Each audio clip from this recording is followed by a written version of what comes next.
There exists a moment in every man's life when he stands at the crossroads between servitude and sovereignty. Most never recognize it. Those who do rarely choose correctly. What if I told you that the very qualities you've been taught to admire, humility, agreeableness, the desperate need to be liked, are the invisible chains keeping you powerless? What if the reason you feel perpetually overlooked, undervalued, and outmaneuvered isn't because you lack talent, but because you've been programmed to surrender before the battle even begins? 5 centuries ago, Niccolò Machiavelli observed something that modern society has forgotten. Power doesn't belong to the most deserving. It belongs to the most certain. And while you've been waiting for permission to claim your place, someone else, someone weaker, less capable, but infinitely more decisive, has already taken it. This isn't another self-help manifesto promising easy transformation. This is a surgical dissection of power dynamics that will either liberate you completely or disturb you so profoundly that you'll close this immediately. Because what you're about to learn doesn't just change how others see you, it rewrites the very architecture of your identity. The question isn't whether you're ready for this knowledge. The question is, are you finally tired enough of losing to men who shouldn't be winning? Right now, someone weaker than you is winning. Why? Because they look more certain. They speak without hesitation. They act like they deserve everything. And the world believes them. Meanwhile, you hesitate. You overthink. You wait for the right moment, the right words, the right feeling. And as you wait, someone else takes what could have been yours. Confidence isn't a trait. It's a weapon. And if you don't carry it, someone else will use it against you. Machiavelli knew this centuries ago. The bold get ahead, even if they lack the skill. The hesitant stay behind, no matter how brilliant they are. Because power doesn't belong to the best. It belongs to the most certain. This video is a turning point. Not for motivation, not for comfort, but for control. You'll learn how to erase hesitation, speak like a ruler, and move like a man who expects to be obeyed. Watch closely. Because from here on, your weakness will no longer be tolerated. It will be replaced. You weren't born weak. You were made that way by repetition, by reward, by rules, trained to obey, trained to seek approval, trained to ask, "Is this okay?" What lives inside you right now is not a man. It's a servant conditioned to please, programmed to submit. A loyal dog who flinches at judgment and waits for permission. That voice in your head, the one that hesitates, that overthinks, that apologizes before speaking, that's not you. That's the inner servant. And if you don't kill him, you will never be free. Machiavelli didn't whisper.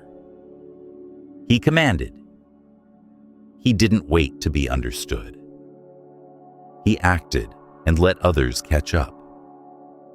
He didn't ask for power. He seized it because he knew those who ask don't deserve. Your transformation starts with inversion.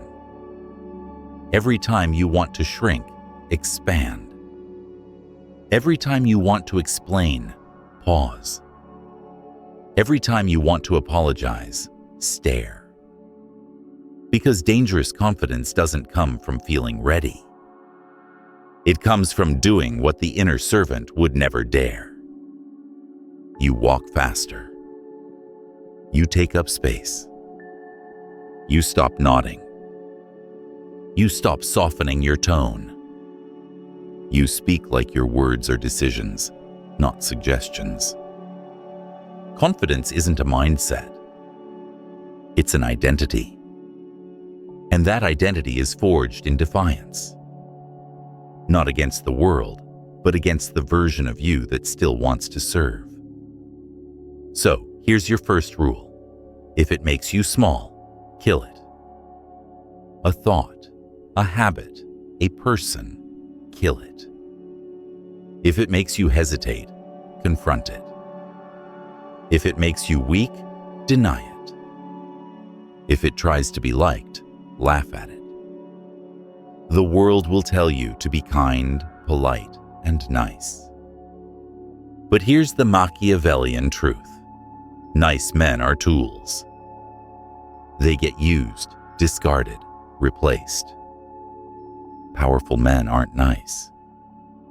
They're precise, measured, controlled, calculated, and it starts by slaughtering that little voice inside you that still begs to be accepted. You don't need permission. You don't need validation. You need only one thing: the willingness to become feared, not by others, but by your former self. Because once you kill the servant, the ruler awakens. Powerful men don't arrive loudly. They arrive with presence. Not through their voice, but through their silence, their stillness, their stare. You don't need to be known. You don't need to be liked. You just need the atmosphere to shift the moment you enter. That's how a man moves when he owns the room. Not because he's been told he does, but because he behaves like he always has. Machiavelli understood this in the royal courts. The ones who ruled weren't always the kings. Sometimes it was the man in the corner who barely spoke. But when he did, the entire court leaned in. Silence is control. You think talking makes you dominant. It doesn't. It makes you predictable. The quiet man is the threat because no one knows what he's thinking. When you walk into a room, you don't look for permission. You don't glance around for approval. You observe.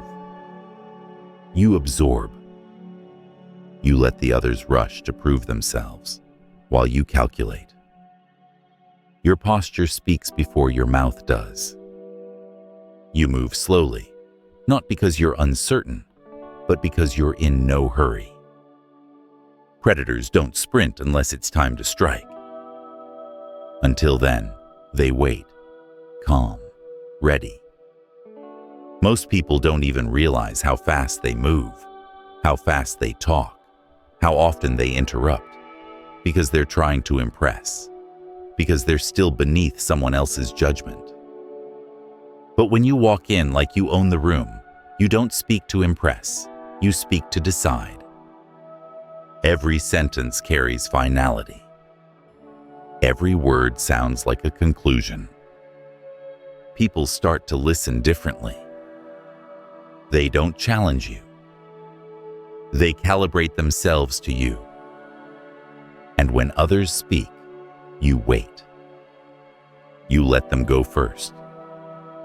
You let them reveal their hunger, their insecurity, their weakness. Because the one who talks first usually gives away what they fear.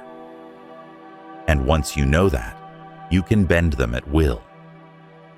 You don't chase energy. You create gravity. Because confidence at this level is not about being liked. It's about making others question their own position just by standing near you. So you carry yourself like you've already won. Not arrogantly, but like someone who doesn't compete because he's already chosen himself. If they respect you, good. If they don't, better. Because indifference to approval is the final form of power. And if the room wasn't yours when you entered, by the time you leave, they'll remember it like it was. Not because you demanded it, but because you didn't have to. Words are not just sounds. They are weapons. And most men speak as if they're asking for permission to exist. You can spot them instantly. The rising tone at the end of every sentence. The nervous laughter. The endless, I think, maybe, I'm not sure. They speak as if they're apologizing for taking up space. That is not speech. That is self-sabotage. Power is not always in what you say, but how you say it. And when you speak like you cannot be denied, people don't analyze your words. They submit to the weight of your certainty. Because here's the game. People are not logical. They're emotional. They don't follow truth. They follow conviction.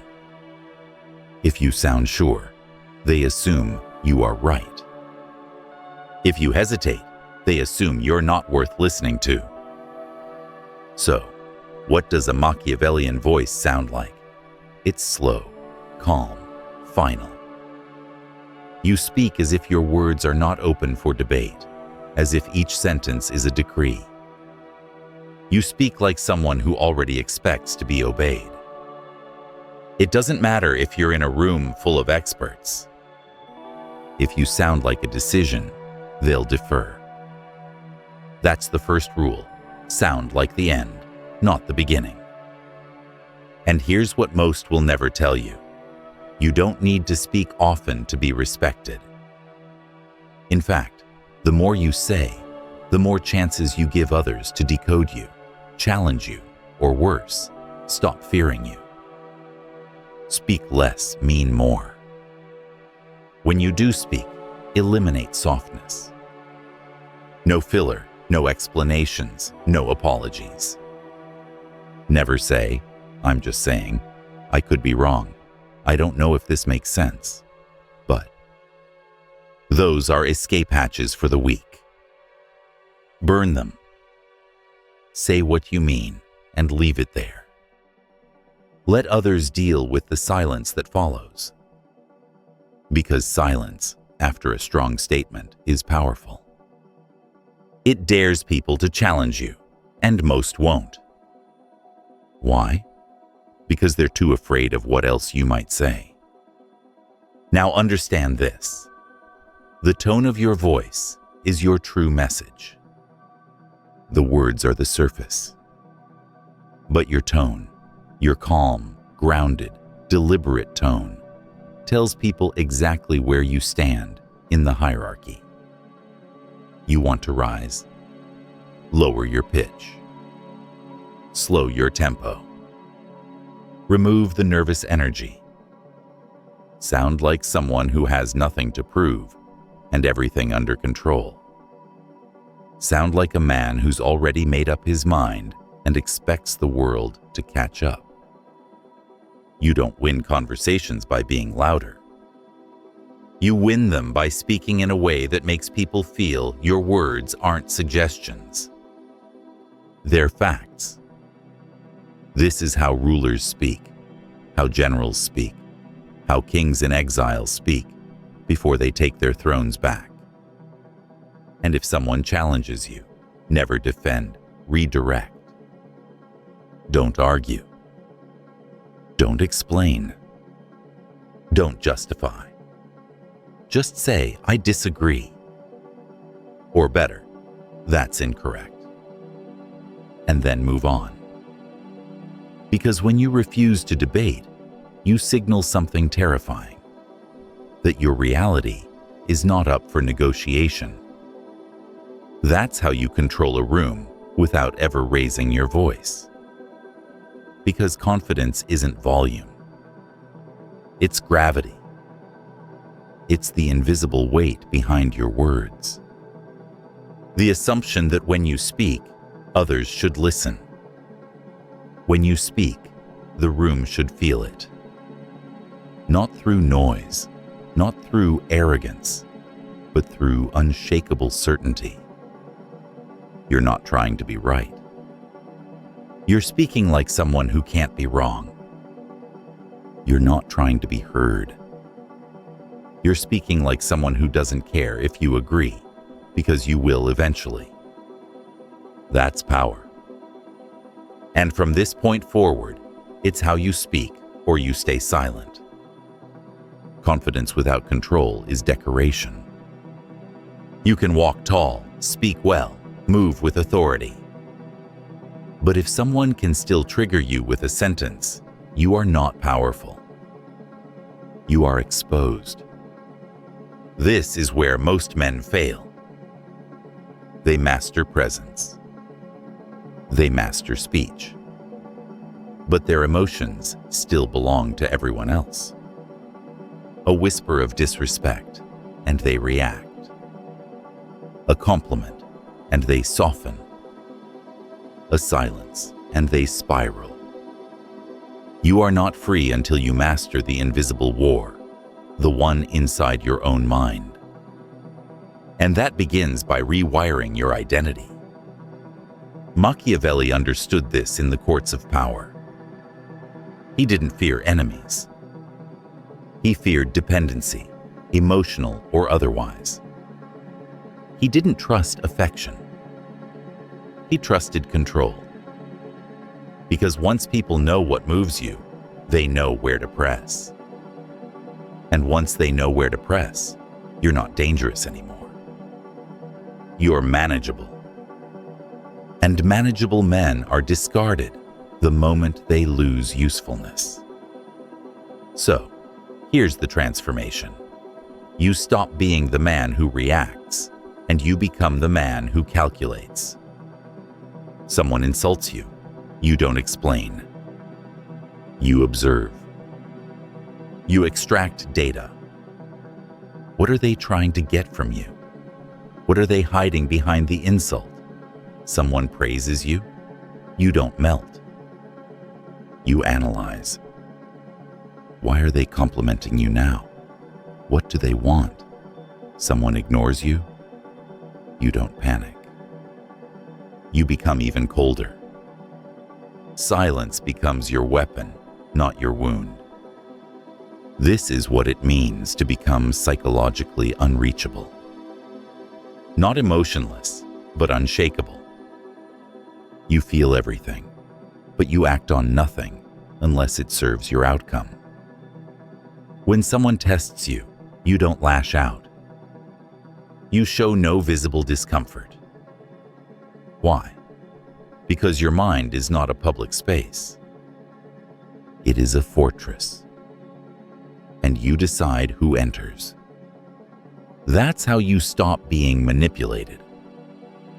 Most men are so easy to control, it's laughable. Tell them they're not good enough. They'll over-explain.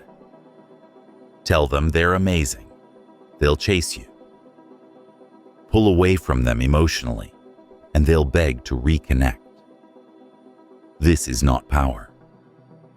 This is programming. And until you break the code, you will always be someone else's tool. So, how do you rewire? You kill the need to be understood. That's the root virus. The desire to explain yourself, to be seen, to be validated. It's what makes you controllable. Burn it. You don't exist to be understood. You exist to move the world around you strategically, surgically, silently. You kill the fear of rejection. Because the Machiavellian mind doesn't chase acceptance. It controls access.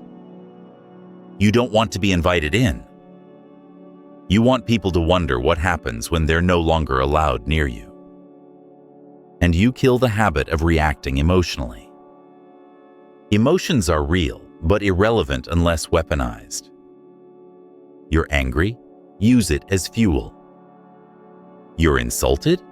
Use it as leverage. You're doubted? Use it as silence. And let results speak later.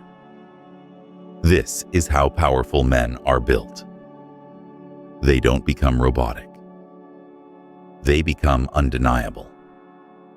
Because once no one can move you emotionally, they can only watch you move with precision and fear what you'll do next. Let others chase peace and understanding. You chase clarity and control because the world doesn't care how you feel. It only responds to what you project: certainty, direction, gravity. And when your identity becomes unshakable, you become dangerous. Not because you're violent, not because you're loud, but because you're unreachable. The people around you will try. They'll test you. They'll praise you. They'll ignore you. They'll tempt you. But nothing works. You stay the same, cold, calm, calculated. And in time, they stop trying to manipulate you because they realize something terrifying. You are the one person they cannot move. This is the final transformation. Not posture, not speech, not appearance, but identity. You are no longer shaped by others. You shape the room. You shape the rules. You shape the outcome. You don't need to be understood. You don't need to be accepted. You don't need anything from anyone, because now you belong to no one. And that is what makes you untouchable. Rejection feels like a wound to the weak. To the powerful, it's a signal, a gift, a message from the world, saying you were too available, too obvious, too desperate. Good. Now you know what needs to be destroyed. Understand this: rejection is not personal. It's positional. People reject what they believe they can survive without. So if they said no to you, it means they believe they lost nothing. That's not an insult. That's intel. Now you know where they stand and where you stand. Which means you can now position yourself to strike back later when they're weak and you're untouchable. Step 1. Never appear affected. The moment you show pain, they win. It's not even about them. It's about your legend. A Machiavellian mind doesn't panic when the door shuts. It makes the room colder. You weren't rejected. They were disqualified from accessing you. Rejection is only real when you acknowledge it. So, you don't react. You evolve. Step 2. Withdraw your presence like a weapon. What happens when something you took for granted disappears? You begin to feel its weight, its value. That's exactly what you do when rejected. Vanish. No explanations, no emotional farewells, just a strategic absence. And while they feel the void, you build. Machiavelli said, "Men should be either treated generously or destroyed, because they take revenge for slight injuries, but not for ones too severe. So don't hurt them. Make them irrelevant. Make your silence louder than your words. Make them wonder where you went, how far you've gone, and if they ever had access to you at all." Step 3. Reframe the narrative. Rejection only has power if it looks like you were chasing something. So rewrite the story, not for them, but for yourself. You weren't rejected. You selected yourself out of a game too small for you. You allowed them to say no because you were observing their behavior. You gave them one opportunity to prove they had the discernment to recognize power. They failed. And in that failure, they told you everything you needed to know. Now you vanish and upgrade. Step 4. Convert rejection into control. Here's where you win. Rejection is clarity. Most people live in confusion, not knowing who respects them, who uses them, who fears them.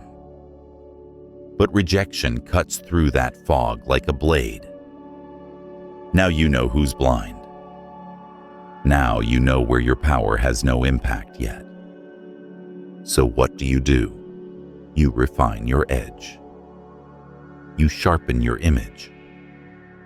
You amplify your value so loudly that the people who once ignored you now have to explain themselves when they speak your name.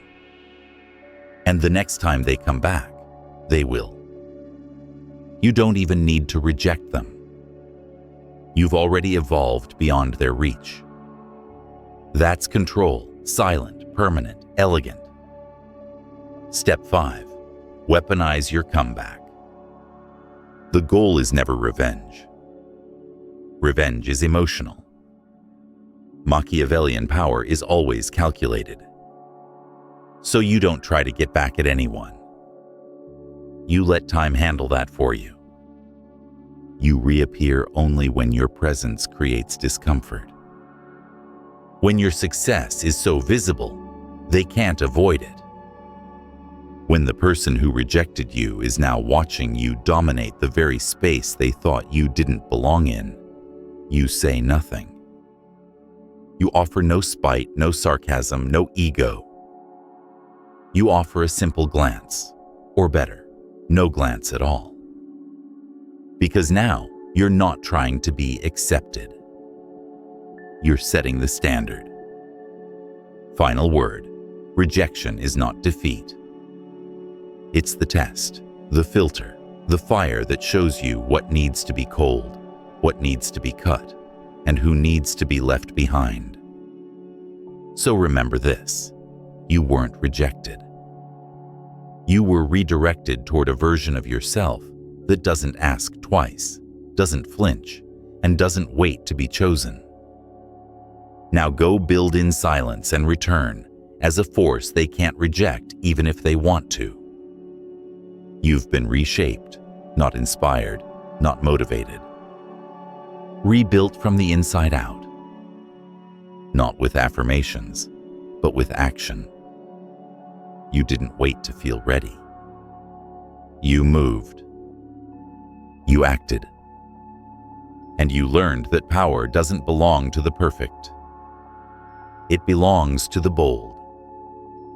You took rejection and turned it into fuel. No more chasing approval. Now you let people feel the cost of losing you. You became scarce, strategic, silent, and they noticed. You stopped entering rooms to be accepted. Now you own them through presence, posture, and precision. You no longer speak to be heard. You speak as if no one can afford to disagree. And above all, you rewired your identity. You're no longer predictable. You're no longer easily moved. You've become unreachable, emotionally untouchable. They can't provoke you. They can't tempt you. They can't shake you because you belong to no one now. And that makes you unforgettable. That's what creates a legend. Not noise, not fame, powerful silence, cold clarity, ruthless consistency. You don't need to announce your transformation. They'll feel it in your walk, in your tone, in your absence.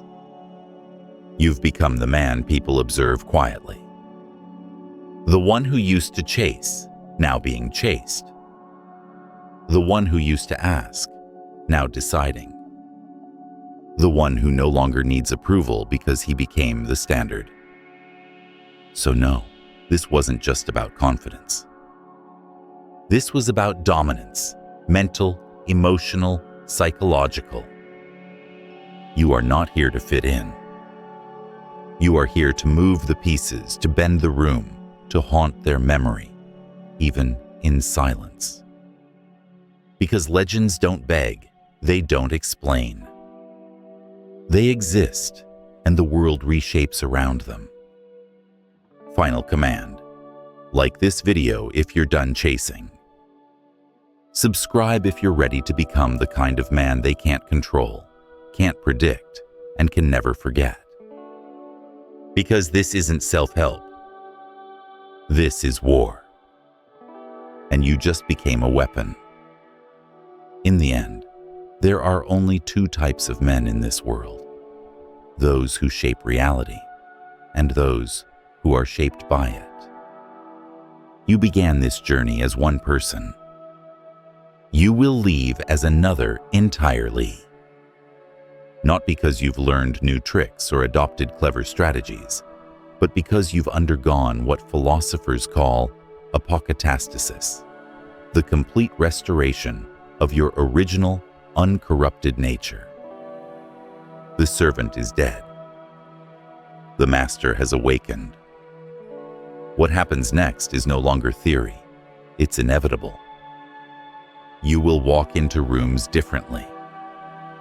People will notice something has shifted, though they won't be able to name it. Conversations will bend around you. Opportunities will present themselves. And those who once overlooked you will find themselves inexplicably drawn to understand what changed. This is not the end of your education. This is your graduation into a reality where you no longer ask for what you want. You create the conditions where it becomes inevitable. The weak will call this manipulation. The wise will recognize it as mastery. And you will simply call it Tuesday. Machiavelli once wrote, "Everyone sees what you appear to be. Few experience what you really are." Today, you stopped appearing. Today, you became. The transformation is irreversible. The game has changed. And you are no longer playing. You are the house. Welcome to your new existence.